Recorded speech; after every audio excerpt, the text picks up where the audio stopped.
నా మనస్సు నీతో కూడా రాలేదా?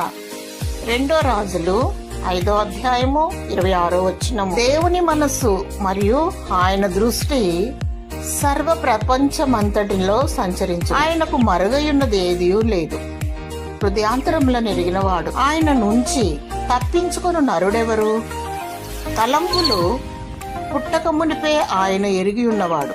నీవు ఎక్కడ ఉన్నా, ఏ పని చేయుచున్నా దేవుని దృష్టి నీతో కూడా ఉండును. గెహజీ నుండి ఎలీషా నయమాను వలన రోగము బాగుపడినందున ఆయన తీసుకొచ్చిన కానుకలను ఆశించి దేవుని విడిచి వెళ్ళిపోయాడు.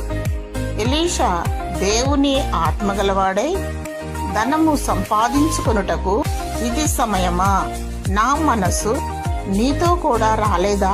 మనస్సు నుంచి శాపగ్రస్తుడయ్యాడు. దేవుని దృష్టిలో నమ్మకముగా ఉండుము. పైనున్న వాటిని వెదుకుము. నీవు బహుగా ఆశీర్వదింపబడుదువు.